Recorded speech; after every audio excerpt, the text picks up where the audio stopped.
a brand new wave, drowning out the noise it's tame. Liberty whispers through the brave, breaking free from every chain. Nullify the rules they crave, crypto beats that pave the way. Anarchy with minds that's safe, algorithms new dawn today. Out of bounds and out of sight, building futures pure and bright. Escape the grip and win the fight. Welcome into the legacy ride. Beyond control we take a stand, casting off the iron brand. Freedom flowing through our hands, revolution's our command. Decentralize the way we plan, all together we expand. Breaking shackles for the clan, in this journey we're on pan. Out of bounds and out of sight, building futures pure and bright. Escape the grip and win the fight. Welcome into the legacy ride.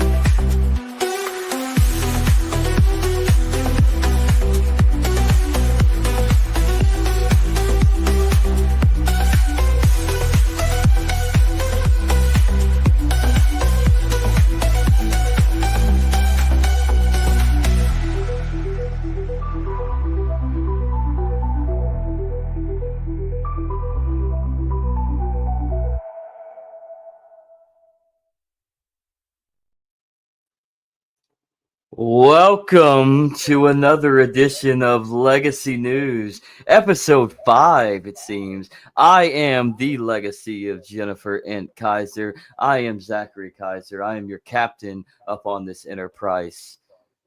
Long live and prosper. And we have a news cycle for you today. Welcome in, Andrew Joseph. How are you doing today? Hey, what's this going morning? on?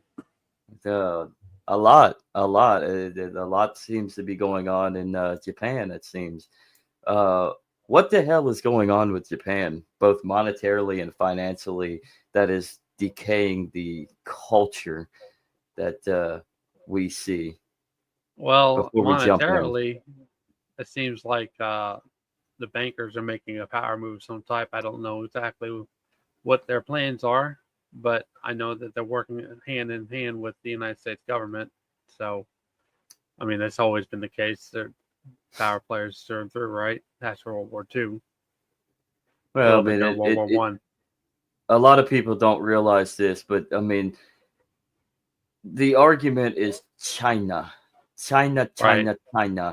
But it's actually Japan that owns most of the debt accumulation of the United States. They own most of the bonds. So if anything, if the United States collapses and if the Japanese decide to cash in on those treasury bonds that they have, goodbye United States. Let's just put it that way. Right. Anyways, should we dive in? We gotten a little bit of the expose of probably why we're in the cultural matter of Japan right now. But you have a interesting article that you brought to my attention, and let's go ahead and bring that up for our All viewers. right. Not paying any dating expenses at all, listed as domestic violence by Japanese government agency. Should I read it, or would you like to read it? You can read it. It's your story. Beyond embarrassingly cheap and infuriatingly cheap, it is possibly abusively cheap. The Gender Equality Bureau is an agency within the Japanese government cabinet. Whoa. Gender Equality Bureau? They have an actual department? Yeah, seems like it.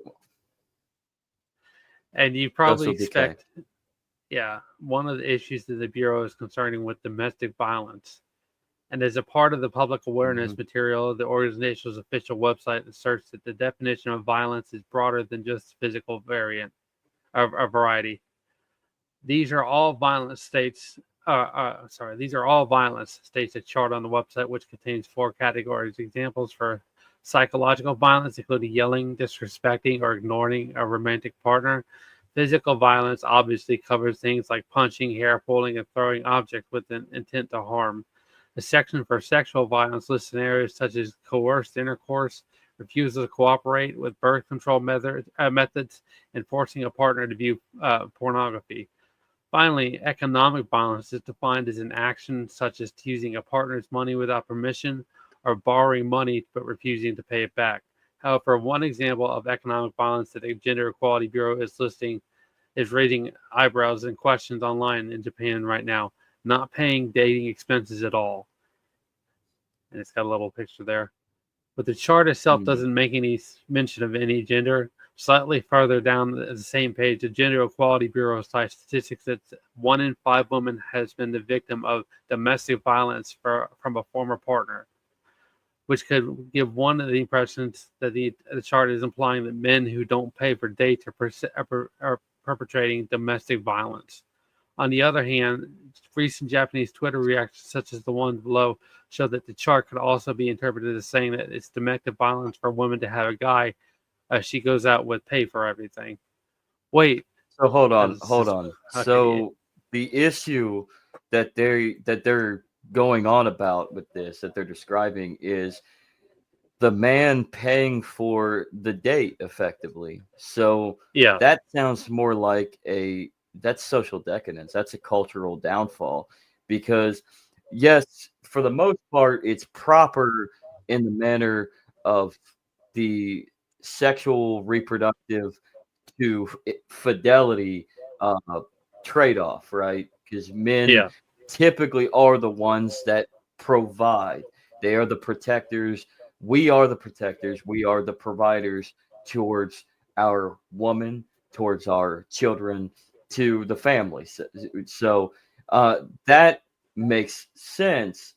But because of how the culture has shifted over with the high scale, high octane feminist movement that has actually probably gone an overdrive, in my opinion, in Japan, more so than the West. You are seeing women become more independent, but then and perceive that they don't necessarily need a man to provide for them and protect them, but then they still expect the man in just trivial manners to abide by the cultural norms and narratives that a man provides, as little as a date. Well, if it's a first date, I don't know you and you don't know me. Uh, what if me wanting, like me from personally, I'm going to pay for the woman that I'm on my first date with, even if it's a first date. I'm going to pay because that's just who I am. But at the same time, the expectation is so high on that matter that nobody wants to do that anymore. It's like you say you want this and that and you want your independence, but at the same time you turn around and expect the exact opposite of what you perceive your feelings and your emotions are about. And I think that's what the problem is with society right now is when it comes to the United States, to Japan, the rest of the West, the rest of the world, really, unless you're in the Middle East where they beat women because they can. Because let's just be, I'm not to going to say that sound they like should. not to say that they should, but I'm going to sound like a feminist on this one, the patriarchy. But that's how Islam is. That's how their culture is enmeshed. But the fact of the matter is we're in this gray area where we just don't know what to expect in relationships anymore because one side wants this and wants to be promoted as that and the other side just wants, I guess, normalcy, and to be and then in reality you'll get the same thing, and then it turns into this where just not pay, deciding to not pay for a date, specifically say a first date, you're a domestic abuser. Now that is now government overreach, specifically with the sexual and the domesticated sexual and relationship laws put in place by the governing body. That's my piece. Okay. Continue. Okay. And Unless these you are have quotes from something to people. rebuttal on that. Oh, I'll Yeah. just comment on it. I'll comment on it after we're done here. And these are quotes from people talking in Japanese on Twitter over there, or X, Hmm. whatever you want to call it nowadays. Wait, so does this mean all women who say you're the guy, you should pay for everything, are domestic abusers? Somebody else said there really are a lot of women committing acts of domestic violence, and aren't there? And the next person said, I don't. I know you don't want to be tough on it. I thought of as a domestic abuser, but at the cabinet office. So please pay half the bill." And finally, it looks like somebody else said, "Does this mean that a girl saying you're the guy, you're supposed to pay for everything, is the same as a guy saying if you agree to go on a date with me, that means you agreed to go on to a hotel?" The article continues. The chart itself has Well, actually been on. hold up. Okay, Scroll back up to that one. That's a yeah. messed up tweet. Does this mean that a girl saying you're the guy, so you're supposed to pay for everything, is the same as a guy saying if you agreed to go on a date, that means you agreed to go to a hotel?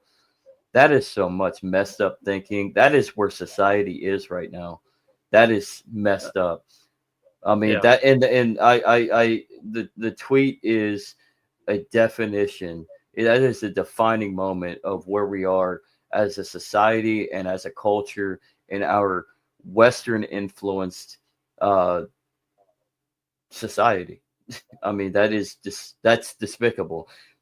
You're the guy, so you're supposed to pay for everything, is what the woman expects, even though she's enamored through societal norms at this rate because of the feminist movement, that you are independent. I can do this. I can do all on my own.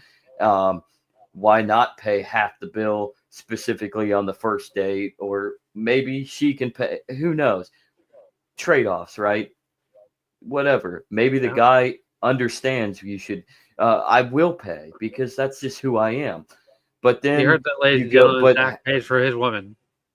but at the same time, if you agreed to go on a date, that means you agreed to go to a hotel. How do you get from you're the guy, so you're supposed to pay for everything, as being the same as if you agreed to go on a date, that means you agreed to go to a hotel?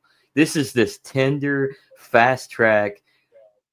I don't give a Bullshit. fuck about relationships or future. I'm just in it for the this is prostitution, man. It's literally promoting prostitution. By that point, why not just go back to the old west brothels here in America, where prostitution was rampant and the prostitutes were very well off, very lucrative business. Why not just, I mean, really? I mean, go on. I'm done. I'm done with my tangent. I'm gonna let you finish.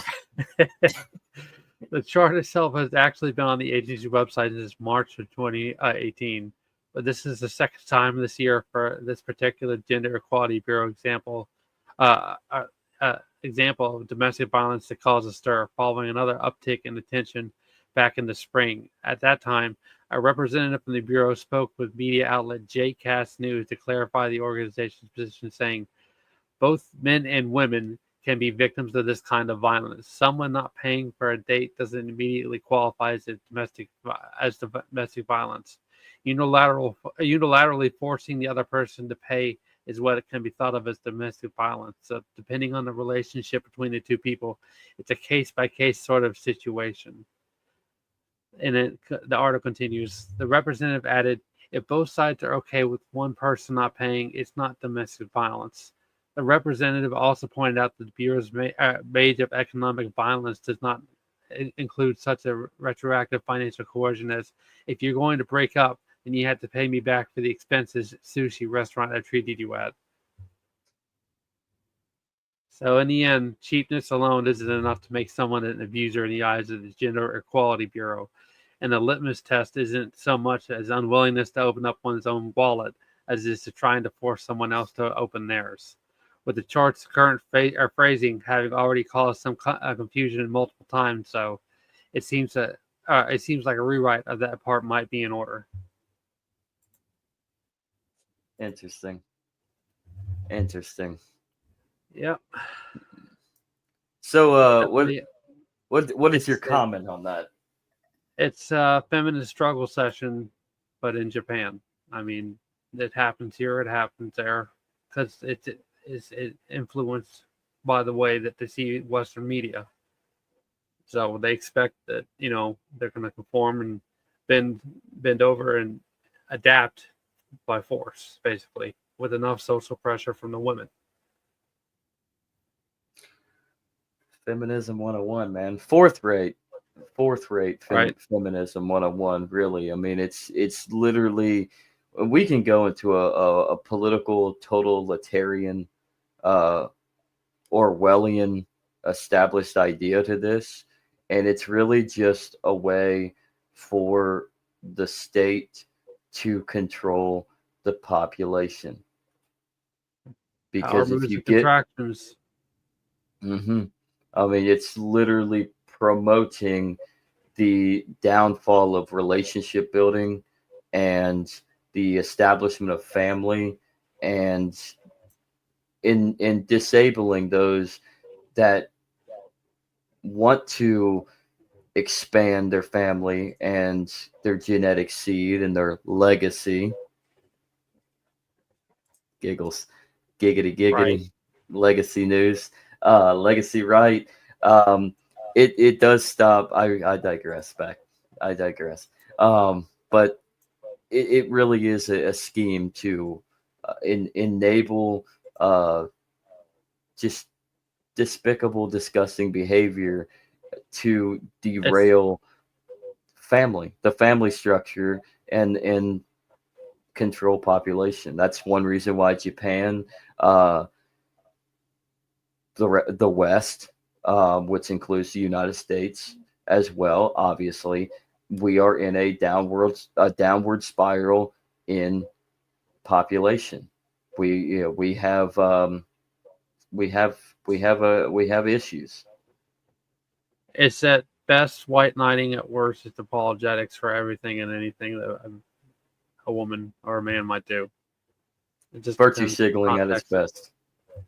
Yep. Governmental virtue signaling to a social disnormal activity. And in reality, we should be focusing on the culture of trade-offs amongst human beings and how they discourage I didn't know how the if government discourage. So, but yeah, it's interesting. I hope that the trajectory of our societies finally realize the government hates you. They want you to die. Yep. Excuse me, YouTube. Unalive yourself. My bad. Become an hero, as they say. I mean, there is an unalive forest in Japan. Let's Yeah. just put it that way. So I didn't yeah. know. Did you want to go over this article that you sent me? Yeah, let's do this. We got a little bit of time. We got a little bit of time on here. Let's go over this one. This is from the Irish Times. So now we're going to traverse to from Japan and go into Ireland, where a man. This article came out yesterday. A man convicted of manslaughter of drug dealer and leaving body in wardrobe. Defendant had pleaded not guilty at start of 10-week-long trial to McCarthy's murder in August 2022. That is a nice building, actually. Why don't we have nice modern courthouses like that here in America? Because we So didn't just get our buildings destroyed during World War II. that's true. We don't get funding from Japan.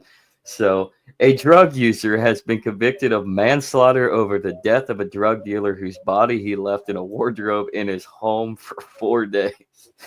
A central criminal court jury took more than 12 hours to reach a majority, 10-2 verdict, acquitting Dean Caffrey of murder, but holding him responsible for the unlawful killing of Sean McCarthy. So he's convicted of manslaughter, but not murder. Scroll up so I can see the rest. So Caffrey of how do you say that? Beaucourt? Beaucourt? Yeah. Yeah, Beaucourt, Akil Road, Drumcondra, Dublin 9, went on trial in October after he pleaded not guilty to McCarthy's murder at Beaucourt on August 2nd, 2022. The court heard that Caffrey was a cocaine and cannabis user who had amassed drug debts that were taken on by McCarthy, a drug dealer known to Garda. The Garda. Now, that's interesting, actually. Scroll back up to that. This right here makes me wonder, how did you acquit this man for murder? Because, scroll up. Who cares about the read more? Yeah. The court heard that Caffrey, let's say this again, was a cocaine and cannabis user. Who cares about the cannabis? Who had amassed drug debts that were taken on by McCarthy. So here's the premeditation towards why he committed the murder. He wanted to serve himself a debt relief. He wanted to relieve himself of the debts that he had procured from McCarthy, this drug dealer. Caffrey did. So he killed him. How do you acquit somebody when the premeditation is right there?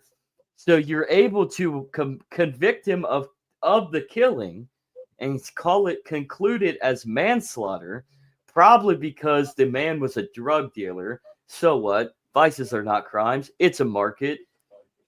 There's drug addicts out there. That's the market. He committed premeditated murder. Right, it says right here. I'd like to see the actual evidence and the facts of the case, but right there tells me that the facts of the case would have probably proven, unless the prosecution just didn't know how to argue their case, it's evident. People acquitted this man on the emotion that this was a drug dealer, and drug dealer bad. Drug dealer is just somebody as an entrepreneur in a bad game of drugs, whatever. He's a freelance agent of the up and coming drug industry. Premeditation to murder. I'm done. Scroll down. Okay. I mean, it premeditated, man. Premeditated, and this man is only convicted of manslaughter. In part payment for his debt, Caffrey allowed McCarthy to use his apartment in Drumcondra to store drugs. Oh, wow. You got a partnership. So that actually means you're complicit in his in his own crimes in his drug crimes. However, McCarthy had his own McCarthy had his own drug debts and had been subject of threats and at least one assault in the period leading up to August 22nd. That's interesting. Caffrey told Garda during interviews that on the day McCarthy died, the deceased came into his apartment in an agitated state and accused him of stealing heroin, demanded £5,000 and threatened him that he would leave in a body bag. Another premeditation. So at this point, so scroll back up. So let's go over this again. Scroll back up. I don't need background check yourself. Okay. Caffrey told Garda during interviews that on the day McCarthy died, the deceased came to his apartment in an agitated state and accused him of stealing heroin, demanded £5,000 and threatened him that he would leave in a body bag. So now we're looking at, we've jumped course now. Now we're looking at defense. So maybe now we understand why he may have been acquitted for the murder charge and only convicted for manslaughter. So the leave in the body bag threat means defense. But the fact that Caffrey, it seems, had the debt stored is premeditated. So it's a catch-22 in my opinion. It depends on the facts of the case, but I'm leading to say that maybe he should have just been acquitted of the manslaughter as well. If the threat is truth, if the facts of the case and with the threat of you will leave in a body bag fits, then maybe he shouldn't have even have been charged in the first place. Maybe this is all defense.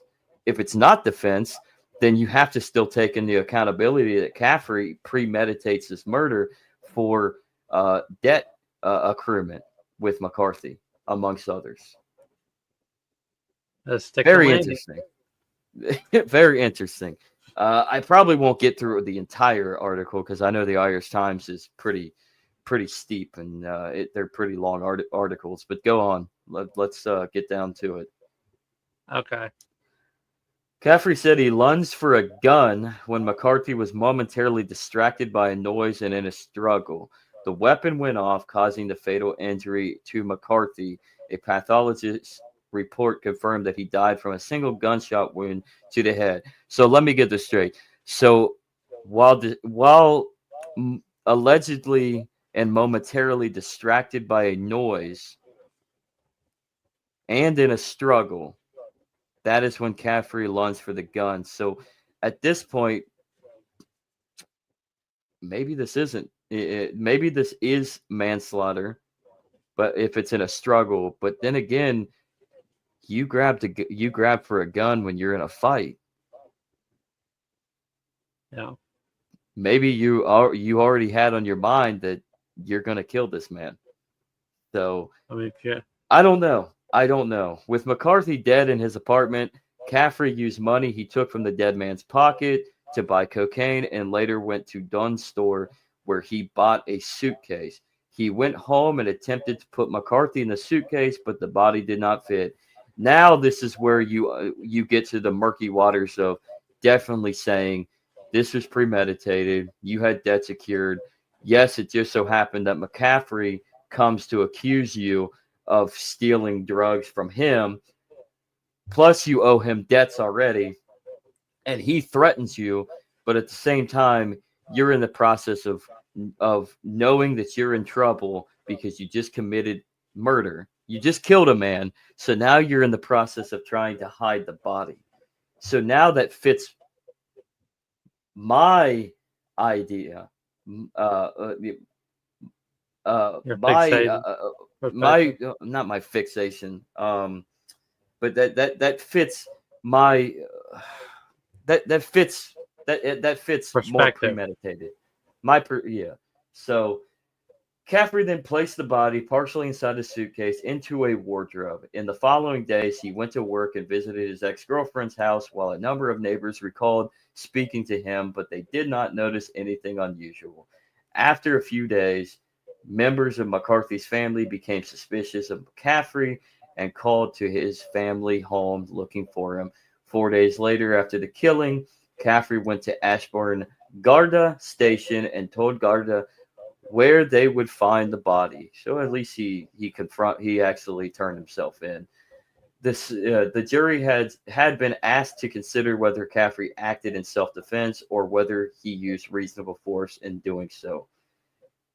That's murky waters. Did he? In one retrospect, he does have an argument for self-defense. In the other, I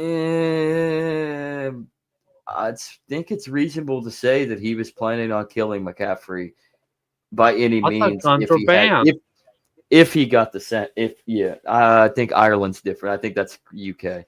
I think Ireland might be different. I think you can't have guns. And he's obviously a drug addict and obviously a petty criminal and a thief and obviously, I mean, it's easier to get guns on the black market anyway. So laws don't stop criminals. Right? But I think Ireland has a little bit better like Leniency. gun Yeah. laws than the UK. So the UK, you Okay. really can't have guns. But I'd like to know your perspective. We've hit the 30-minute mark. But let's wind down. What is your what do you think about this case? Self defense or a reasonable case of self defense or potentially premeditated murder? I think it's lost in translation. No matter what, you're not going to win. Fair. Anything else? No, just a comment. No definition. Yeah. No. We're short on time, so We're short on time, so you're not going to say anything else. So lost in translation. I like that. I like that actually. So a loss in translation. There's certain elements of this case that certainly points to self-defense, reasonableness in the manslaughter conviction, but at the same time, the murkiness kind of pinpoints to, well, maybe this is premeditated murder, not just murder, premeditated. So with that, Andrew, any last words before you no. go to death Check us row? out. Right. Oh, well, I only go over there for Death Row Records, so Yeah, Death Row Records. Yeah, good thing that they're no longer in existence. Suge Knight's in prison as well, again. yeah. So, Catch with us on that, tomorrow's episode. yeah. Tune in 5 p.m. tomorrow for the next and latest episode where we will dive into crypto. Thank you for tuning in to this. I am sorry that we went over time. I hope that you stay for the rest. But I understand if you don't want to listen to all of this. It is a very long episode. Also, don't miss the Thursday live edition of World Blockchain Roundtable every Thursday at 11 a.m. Eastern on YouTube and X. And don't miss The Legacy Right live on Fridays at 9 p.m. Eastern on YouTube and X. And then everywhere else by Sunday or Monday around the podcast circuit if you're into the podcast. So with that, like, subscribe, and Andrew, anything else? Thanks for watching. See you on the next episode. See you next episode. So, and this is dedicated to the legacy of Jennifer and Kaiser. Peace.